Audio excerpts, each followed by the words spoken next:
All right. Brandon, how you doing? Doing well. How are you doing this week, Chris? Doing awesome. How do I sound? You sound good. Hopefully, I sound all right as well. Yeah, you sound all right, man. You're gonna get those that microphone set up though one of these days.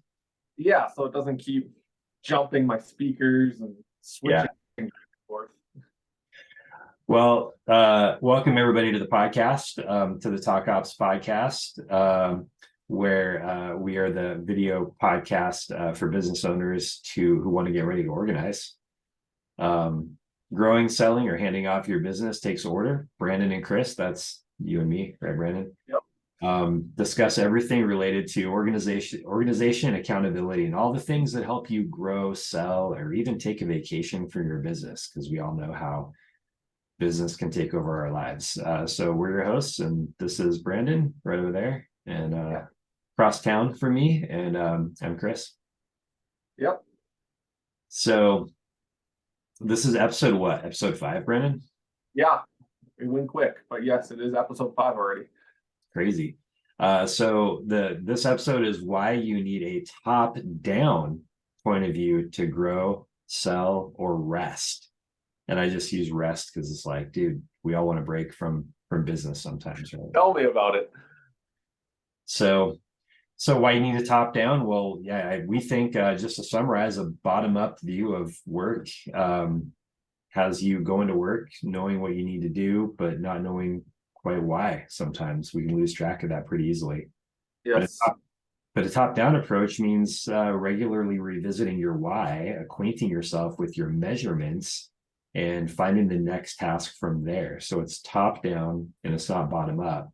So today we're going to talk about how a top-down point of view helps reduce wasted effort in your company so business owners can grow, sell, or rest. Sounds like a plan. You ready to go, Brandon? I am ready. Okay. Well, we have an icebreaker question. I can't even remember if I have an answer for it, but I'll tell you what it is. So talk about a time when someone went after something but forgot what the goal was. I actually do have an answer, Lost track of the goal. Okay, go. but it's not business related. Okay. So I'm a sports junkie. I watch a ton of sports, follow almost any sport you can think of. I probably follow it. Um, and one of my favorite sports is golf. And if you're familiar with the sport, it's a very technical sport when you get into it. All your different lofts of clubs and different types of clubs and different golf balls, and you have long grass, short grass. Are you in a bunker? I mean, there's just so many variables, and it's a very technical sport. And I've seen a lot of professional golfers that they might be succeeding for a really long time or a short time, and then they get too focused on one aspect of their game. They they just get locked in on bunker shots, or their putting falls apart, and then they just get locked in on putting, and they just practice and practice and practice, but then they lose sight of their overall game, or to win tournaments or win majors or whatever, and they start forgetting their ultimate goal, and then they just fall off the face of the earth. You don't hear about them for years because their world ranking goes down and their whole game just falls apart because they got so fixated on just one aspect of their game and lost the picture of their ultimate goal of what they were trying to do. Yeah. And then eventually, usually a sports psychologist or something helps them find what their goal was. And then they start building back up, and then they can be a world-class golfer again. But I'd say that would be my answer to that question. Not Yeah. business related, but It doesn't have to be. This is the icebreaker question, man. yeah, It can be yeah. as fun as you want. So Um, did I give you enough time to come up with an answer? yeah, so I guess mine was sports related as well, because I just remember playing sports, and my sports, the ones I liked the most, like I played tennis in high school, but the sports I liked the most were soccer and hockey. And so in both of those sports, um, probably more so in soccer, I was more of a role player, whereas in hockey, everybody can score, like from wherever, like every position can score, right? Mm-hmm. Um, and so I was more of a finisher in hockey, but in soccer, I was more of a like just like, dude, I just wanted to connect with my friends. Like these guys are like I'm not the guy to run in and be the in the middle and score, but I just loved serving like just a sweet pass to somebody. Sure. And you do that like once or twice, and people start realizing, oh, I can make a run because Chris is going to get me the ball, right? And Yeah. so and so to me, like I almost didn't care if I won or lost. Like if I could make a sweet move and make a defender look stupid or just like totally torch him, and then Yeah. deliver a nice like cross into the box and or whatever, and my guy scored, dude. Like that's better than scoring for me because I just like connected with one of my buddies who is like, Yeah. you know, and so for me, it almost didn't matter whether I won or lost, but it was more how I played the game. Because I Sure. just didn't care. I was just like, dude, who cares, man? We're doing this together, and it's fun. Yeah. So it's not that's not what you want in a professional soccer player, Right. but well, I mean, maybe as a role player, but Yeah. it's not the kind of focus you want in business. You play soccer for fitness, for fun, for all these other things, not necessarily to like win the World Cup, you know. Yeah. So yeah, those are good examples. Those are fun. So maybe we'll get into some questions. Do you have the questions in front of you, Brandon, or you want me to Yeah, throw I the do. first one out? Yep. Okay. So, I guess for our audience, in your words, what would you say is the difference between a top-down approach in business versus a bottom-up approach? So, so it kind of goes back to what we were just talking about. Like, I think the someone who's like a technical person, like Hmm. how I was talking about in soccer, I just I like the technical part and the Yeah. connecting with other people, with the camaraderie, right? Hmm. Um, but I wasn't so concerned with the business part. I wasn't so concerned with the goal because in soccer, that's not why I was playing. Yeah. Um, I wasn't trying to get us to win. I was trying to get out there and have fun and just like run and connect. Hmm. Um, so that's the same with a lot of technicians in a business. And so they're like very bottom up. They want the quality of work to be good. It doesn't matter if you make money so much. Like that's secondary, right? Yep. Um, a top down approach is kind of like, hey, we want to do this, but I want to run a company. I don't, if that means that I have to give up the technical work, I will. Because to me, Hmm. this business, like sports is over here, right? Having fun, going golfing on the weekends, all the fun stuff, that's over here. In business, though, I want to have a top-down approach because I want to make sure that we are making money. I want to make sure our priorities are met, our goals and our values, living out our values so our culture is good and then that our goals are being met, right? So it's very top down, it's very clarifying. Hmm. And when you work from that point of view, you give yourself a chance for people to understand you. Yep. With the technician, they tend to be opportunistic. It's like, oh, here's an opportunity for a customer. Let's totally change who we are because we're small and we can do that to help this customer. And then you totally change who you are over here. Problem is the rest of your staff doesn't understand what you're doing. They don't know how to Yep. follow. So that's just one example of why top down makes a lot more sense. Top down brings focus to why everybody's there. And so Yeah. everybody knows, like, can make sense of why you're telling them to do something or why you're asking them to do something because it matches your values and your goal. And now they're like, all right, cool, I understand that. And now they know it's a lot easier to help them understand why what their part of their job now has to do with all that. Hmm. Yeah. And this maybe goes off script, and we could probably do a whole video on what I'm about to say, but trying to walk the balance as a manager or leader in the business, trying to walk the balance between getting buy-in from your staff So you have that top-down approach and you're leading it the way it needs to be, but not pushing your agenda down so hard that it stifles creativity and prohibiting your employees using their natural gifts to the best of their ability. Because I've seen organizations where the people on the front lines, they have a skill set. They know what the customer wants oftentimes, and how to use to be effective in a market. Mhm. And a boss can do one of two things. You can either say, nope, I don't want to listen to you because this is top down and we're going to do it the way I want to. And you lose out on that valuable insight. But I've also seen other bosses where, okay, I'm going to basically let the frontline workers run the business because they know what the customer wants. But now you've got 30 people trying to run a business and they take it in a million different directions and they can't agree on it and things like that. And how do you walk that fine line between having a top-down approach, but also allowing your staff to thrive with their skill sets that they've got as well? Yeah, that's a good distinction because when I say top down, I'm not talking about micromanagement. So to me, those are Exactly. two very different things. Yeah. So thanks for making that distinction. Micromanagement is like I'm gonna tell everybody in detail what to do without telling them the big picture. So what Yep. we're talking about is telling them the big picture.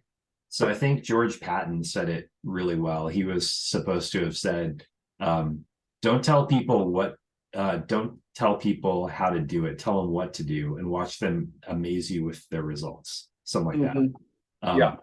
and so basically, we're telling them the goal, and now everybody can understand. I think the issue when we try to push something top down is that if we're pushing it down, we're not making it quite make sense. And Yep. that's exactly why in a lot of companies they do that.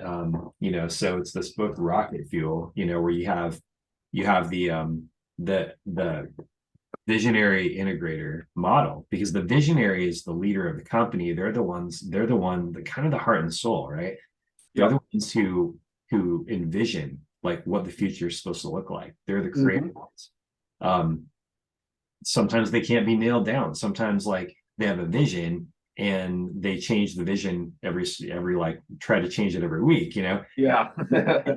There's value in that vision, but it's hard for a visionary sometimes to get the staff to understand. So that's why you hire an integrator, because the integrator says, okay, great, that vision makes sense. I'm going to tell everybody else how to follow that vision, and I'm going to make sure Yep. we're following that. And then the visionary comes in the next week and says, okay, scrap all that. Here's what we're doing now, right? And Yep. the integrator says, no, that's not what we're doing. We're doing what you said before, because we're making a plan and we're starting to get momentum. Yeah. Because what the visionary will do is kill that momentum by changing things, and nobody will know, like, oh, what is it going to be this week? And you lose efficiency, people stop working. Um, you don't want that, right?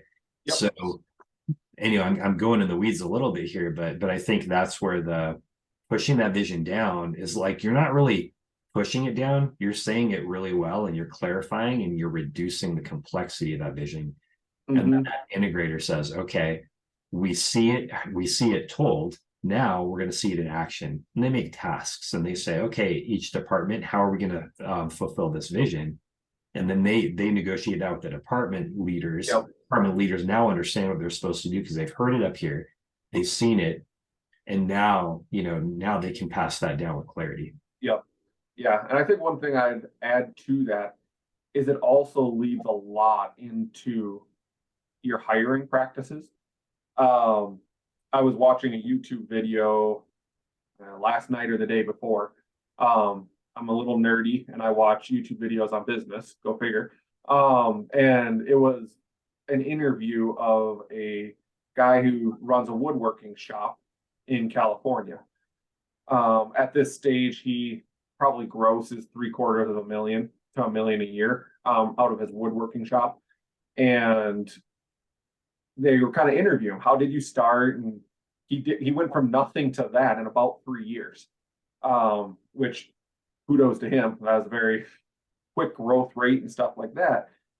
But they were talking about his staff because he does high-end woodworking jobs. He might go in and build a whole cabinet system in a house or shelving system in an office or something like that out of high-end woods and stuff like that. And he's doing $80,000, $100,000 commissioned projects to just come in and put all this woodwork in it. He'll do 40 to 60 of those projects a year. And he's got 3 different employees currently. And one of the questions was, well, how do you get your employees to do that job? I mean, you say, okay, here's $100,000 project, go build that cabinet system or whatever. And he said, number one, I made sure I hired people who had woodworking skill sets, so that I don't have to micromanage and tell them exactly how to do their job. Because number one, they're not going to enjoy it. Number two, I don't have the time for it. But once he hired those people correctly, he could spend more of his time instilling the vision, the visionary aspect of his business plan to these individuals. And now he's to a point with them where he's just, here's $100,000 project. When are you going to get it done? And here's what we're trying to accomplish as a business. If you need some help, let me know. And he's walking that line between instilling the vision, but then letting them use their natural gifts of woodworking to build out these projects. And I just thought it was a really cool example of instilling the vision, but then also hiring right. You got to hire right, or else it leads into micromanagement because you got to monitor them so well or so long, excuse me, until they can actually execute on your vision without micromanagement. Well, that's like, kind of leads us into our next question. Actually, it's perfect because but I want to say something first too, is that I think a lot of that is that you have your values, your values. Yep. So now your hiring becomes more constrained, right? You don't have as many random options. Now you're looking for woodworkers who comport with these values, and you write your values in the description, and so people know, oh, this isn't just like diversity, whatever words are always list of values. No, these are wow, these look like they mean it, right? And so now people show up, they're like, first of all, if they see it and they share those values, you're the company they want to work for, not any other company. Exactly. Exactly. And then when you hire, you're talking with them through those things, and you ask them about their values, and you ask them for examples, and now you know how to talk to them, you know how to do the interview. It's clear cut. It's already decided. But let me ask you, Brandon, because the next question is, what's the difference between working on your business versus working in your business? Those terms, I feel like those terms get thrown all around a lot. If you study business, you hear that quite a bit. And you hear a lot of different definitions get thrown out there. My personal definition and my belief system is working in your business is you're having to do the work. Either you are doing the jobs that need to get done. So if you are a woodworking business, you're actually doing the woodworking. Or you didn't hire right, and you still are having to work a ton on your employees and monitor every little step that they do to make sure. So it's one of the two things, because everyone just thinks, well, I don't actually do any of the day-to-day work, whatever that is. If it's a woodworking shop, they're not doing the woodworking. Or if you're a digital marketing company, well, I'm not actually doing any of the ads. My employees do that. Whatever the industry you're in, they think I don't work in my business because I don't actually do the day-to-day work. But they overlook that they spend their entire day managing employees who then do it, which to me is still working in your business. Working up. Yeah, so let me just rephrase what you just said, make sure I understand it right. So working in your business is obviously, moving the mouse, turning the screws or whatever. You're doing work that's paid like hourly work almost. So you're doing that.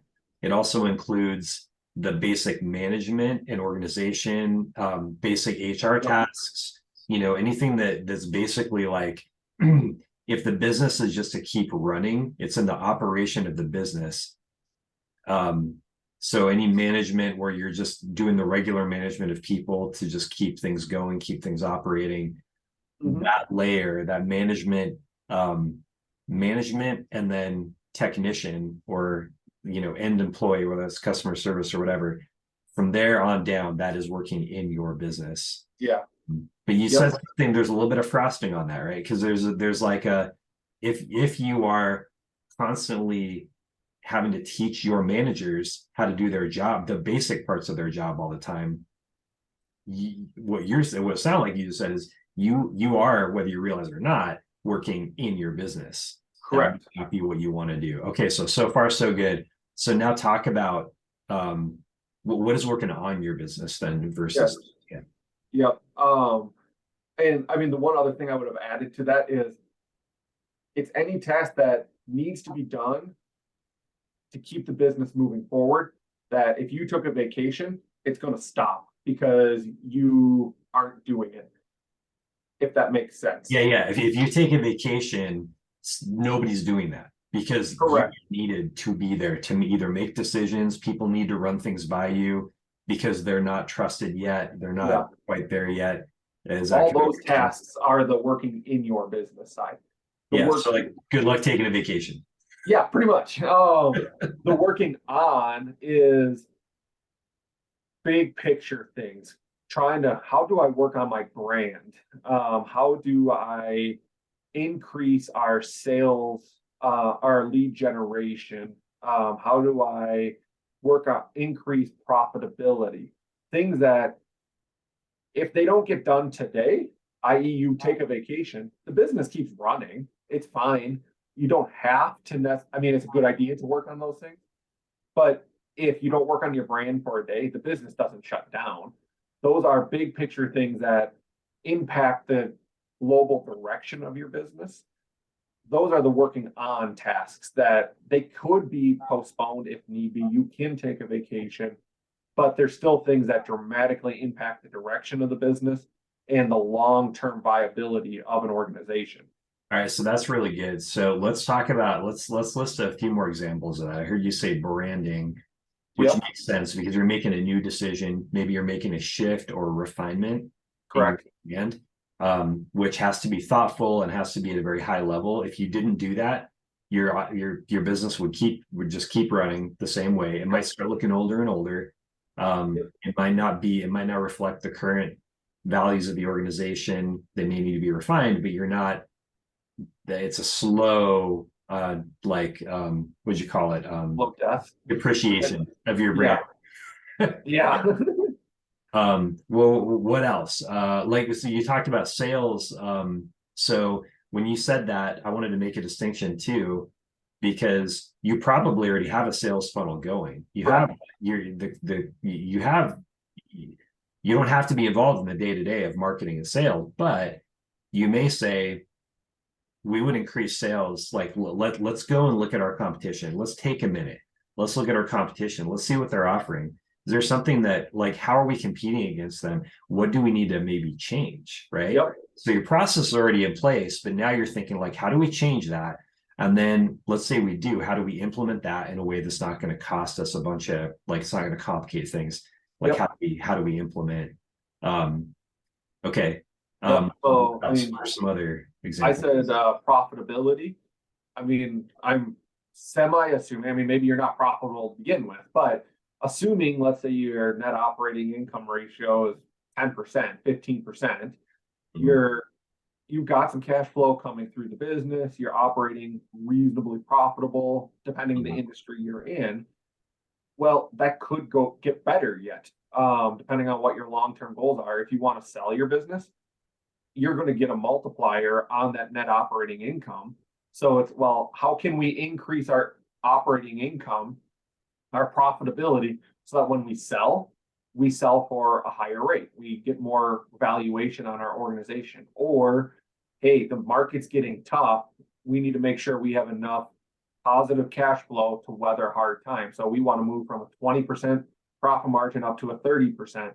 So we have more buffer when things get hard, or we want to take on a new product line that we want to expand, Yep. but we might lose money on this part of the business for a while until it launches. So we need to be super profitable in this side of our business so we can take on this extra burden. So you might want to target profitability for a lot of different reasons. Mhm.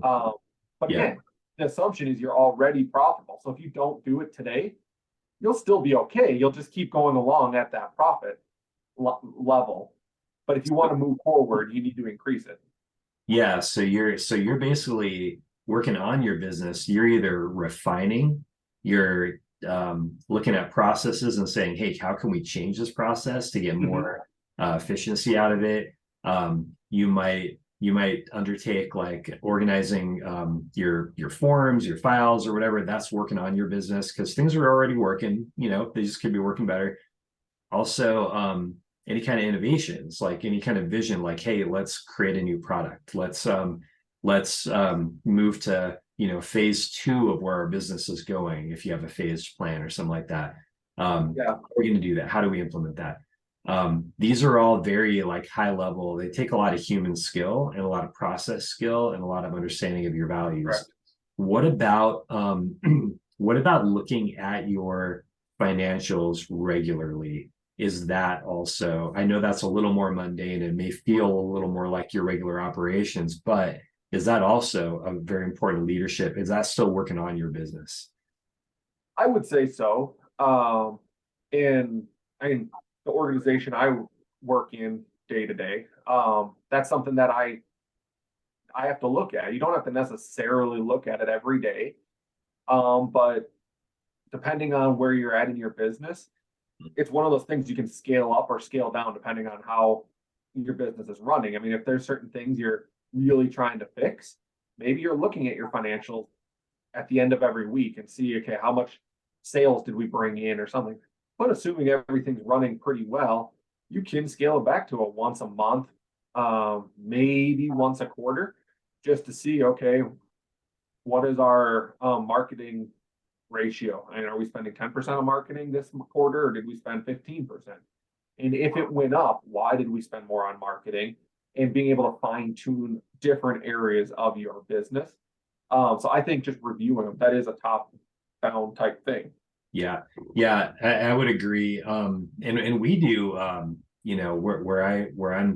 where I do integration in my day job, we do weekly. We have a weekly scorecard, Yep. and we have and that's EOS.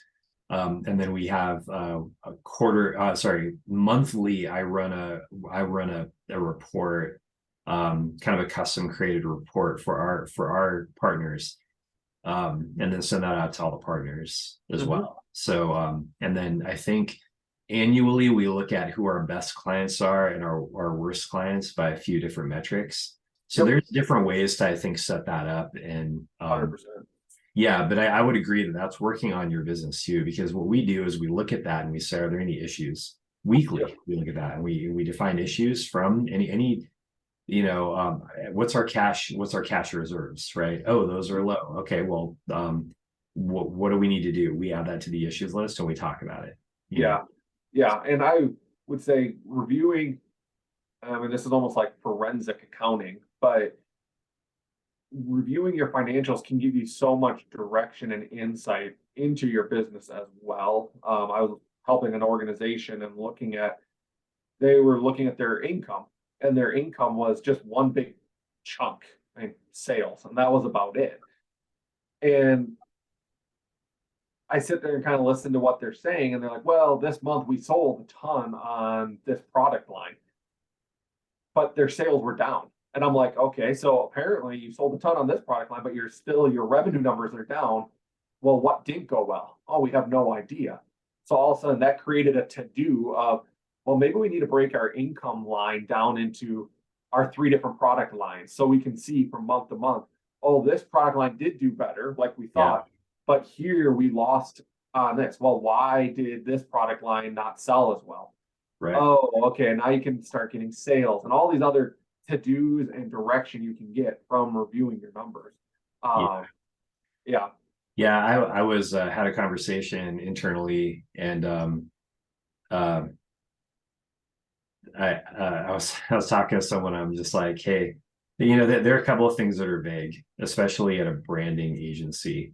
Uh, Hmm.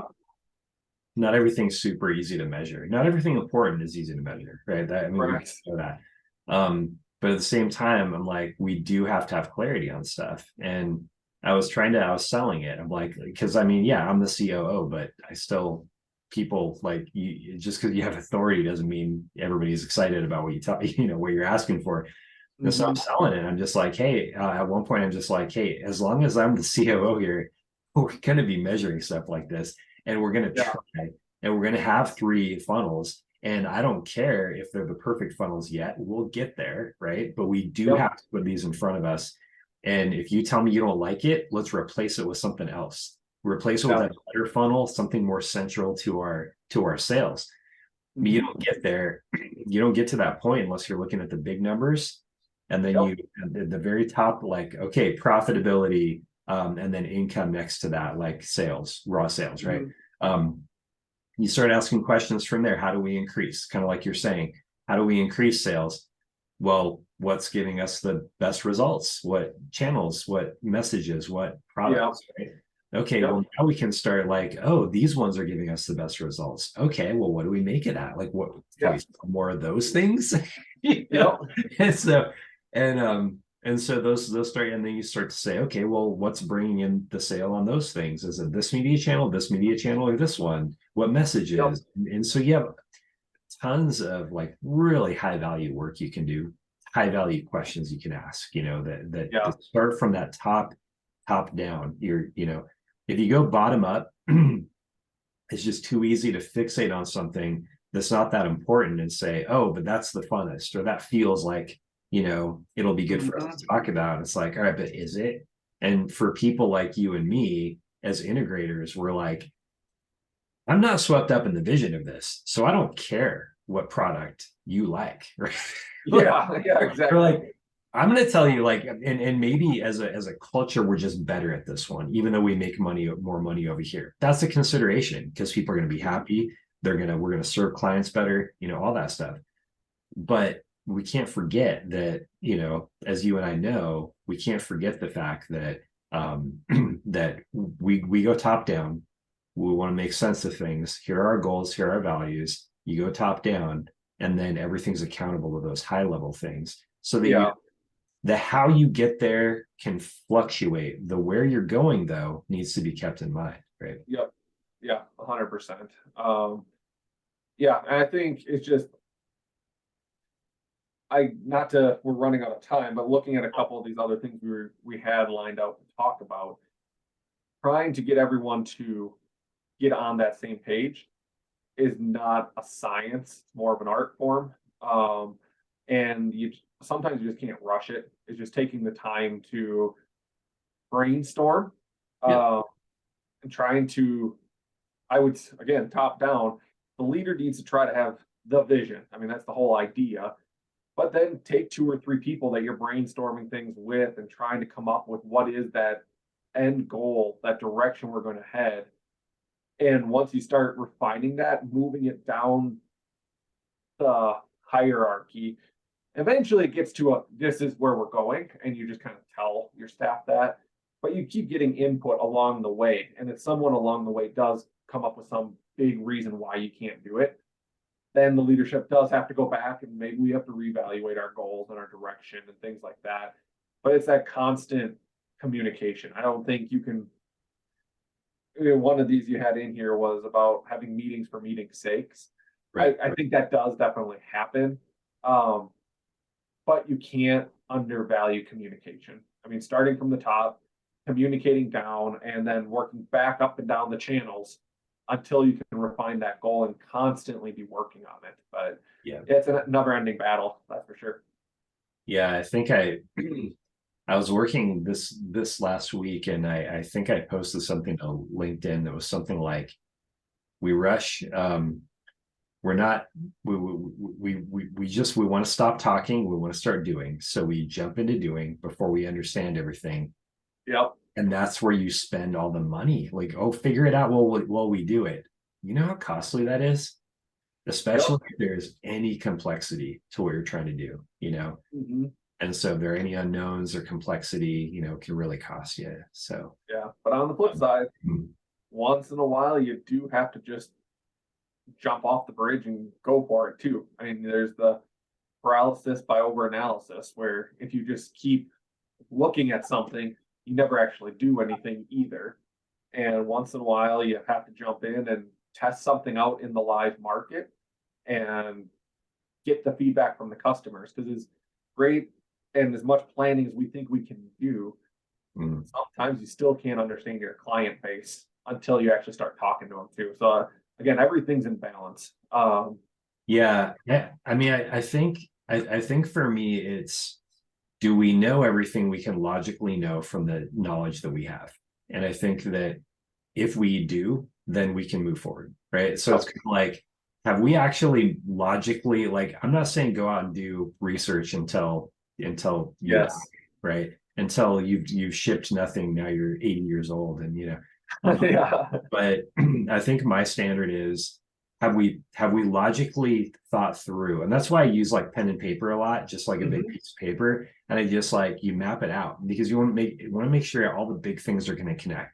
If all the big things connect, now you're like, I have questions about this, I have questions about this, and I have questions about this.